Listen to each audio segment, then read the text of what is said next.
Hello everyone and welcome to episode 10 of the journey here on FIFA 14 Ultimate Team.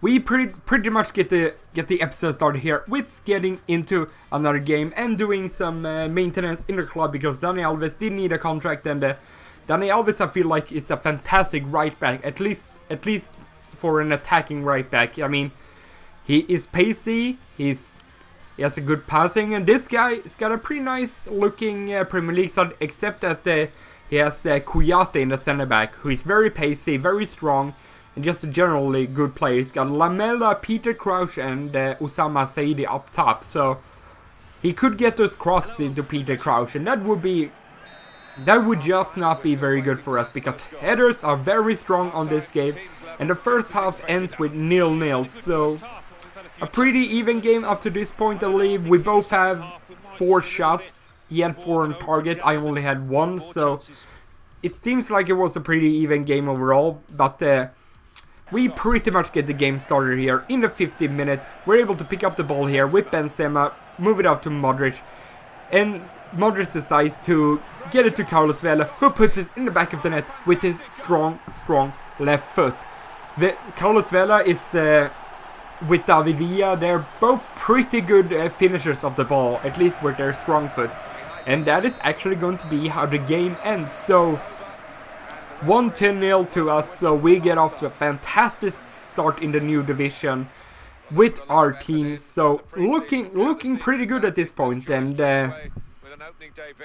yeah, just look at that. I don't even know, but here we go. It was a pretty even game overall. I managed to take the game, take over the game a little bit in the second half, which made us able to take the goal, even though it was a pretty early goal in the second half. But still, a win is always a win, no matter how good or how bad you play. And I think it's time now to do a little bit of a club maintenance. We did sell on a couple of these players, like Helder Barbosa there, and then looking at kind of what players I can sell, because I'm thinking I want to build a second team that is not a La Liga BBVA team. So kind of sell on the players. We will make some losses on a few of these. As you can see, these are some of the prices. And we'll make, I think, some profit on some of these. At least those players that I got in packs. I think I managed to make like a little bit over 1,000 coins profit on Alexis Sanchez. So that's a nice little bit of profit there. Quick sell all of those that I didn't manage to sell on, that I actually listed for a couple of times. And now it's time to open a couple of these packs. I believe you can still get on a web app, so if you have your account linked to the web app, I highly recommend that you go ahead and do that, so you get free gifts every day, even though they might not always be fantastic as this pack. It was just a regular bronze pack, I believe, but you never know when you could get something good. As you can see here, got 2 kind of gold packs and then 1 silver gift pack pretty much.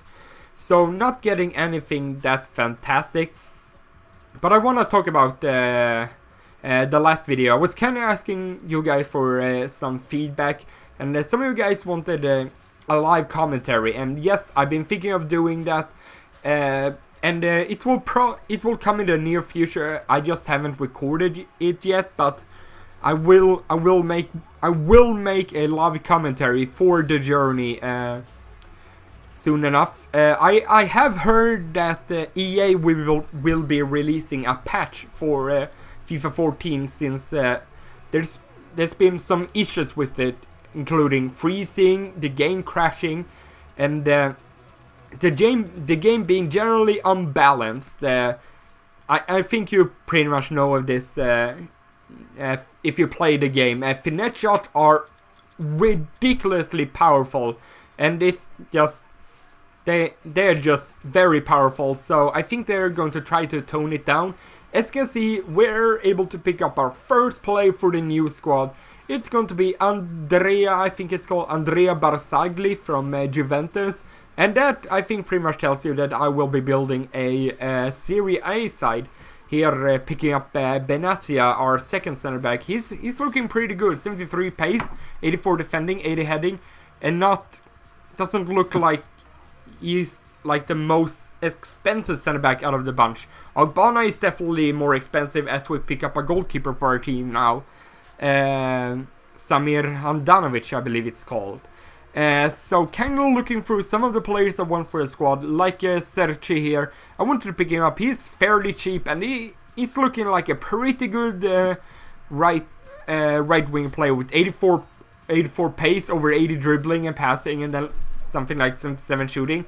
So he's looking pretty decent here, as we're looking to pick up Kratos himself, at least the lookalike Nigel Dejan from Milan. He has some pretty decent defensive stats, and the fact that he has low attacking, high defensive work rate makes him even better. So now it's time to pick up a left mid player, and it's going to be Dries Mertens or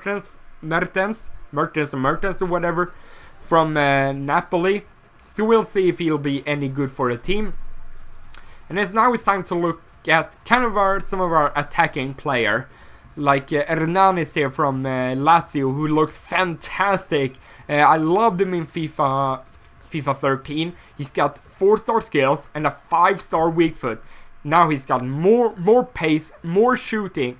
I don't know if he's got more passing and more dribbling, but he looks like a fantastic center mid or center attacking mid for your team. So that's mainly why I built a Serie A side, because I wanted to try out Hernanes. Here we got Gonzalo Higuain from Napoli for 1,900 coins, I believe. And it's time for his partner in crime to come up to the field. Luis Muriel. I know I picked him up in a pack, but I sold him for, 5,200 coins. This one I managed to pick up for 2,700, so yep. And now it's time to build a team and just look at this entirety. It's going to be a 3-5-2 squad, as you've seen. I picked up 3 center backs. Sorry, and apparently I didn't show you picking up Daniele De Rossi, but I did. I think I managed to pick him up for 6,700. So might be able to make a little bit of profit of him, but I don't think it's going to be too much. And yeah, this is pretty much how the team is going to be looking, with Muriel and Higuain up top, and got this center mid to center attacking mid. I managed to pick that one up in my pack opening, so it's going to apply that. Well, got some chemistry styles that I got in my pack opening too, that I'm going to apply to some of these players. Going to apply the Hawk to the David Villa, and that basically offers pace, shooting, and heading. So I think he's going to be an even better player now. Sergio Ramos gets a Sentinel card, more defending and more heading. I'm just using some of these chemistry styles. Hawk on Benzema. I think he will be an even more lethal striker with that chemistry style. And yeah, this is pretty much the team. But I think we're going to our first game with our Serie A side, and we've come up against a pretty decent Bundesliga side with Mamadou Diouf, Traore, Sini Sam, Thiago, Bender. Can't quite remember the other CDM from Dortmund. He's got Fuchs, Naldo, and I can't really remember the 3 other players, but he's looking like a pretty strong Bundesliga side. But with a failed throw in there, we managed to pick up the ball with Higuain, but unfortunately we don't get the shot through. But with some nice pass and play here, we get pretty lucky here to get the ball back with Luis Muriel, who gets it in the box, and he puts it in the back of the net after 7 minutes. So off to a pretty great start here. I was pretty lucky to get the ball back. I mean, it pretty much bounced off his players, and I managed to get the goal. But after some bad passing from me, he gets the ball to Mamadou Diouf, and he's just too strong. Can't pushing over, and he makes it 1-1 in the 34th minute. I mean, Diouf was just too strong there. I wasn't able to slow him down or just push him over. I mean, if he would have gone down to the ground, it pretty much would have been a yellow card. But then in the 42nd minute, We get pretty lucky here to get hold of the ball. Hernandez gets it to Higuain, who gets it to Sergi. Gets pretty lucky there, but now we're pretty much 2-on-1. Sergi is right there. He cuts inside and he puts it in the back of the net to make it 2-1 in the 43rd minute. So looking pretty nice here. We got the lead in our second match, but unfortunately, with another terrible pass from me, he gets on the counter-attack. Diouf chips it over Handanovic and he puts it in our back of net. That was actually a pretty nice finish from Mame Diouf. But he shouldn't even have gotten that chance to begin with my terrible passing. But anyway, that is going to be how the game ends. So we managed to pick ourselves up a 2-2 draw here in Division 8. So with that, it's the end of the game and the end of the episode. I hope you enjoyed it. As you can see there, he had more shots on target than me. But anyway, that's how the game finished. I hope you enjoyed it. I will see you guys next time. Good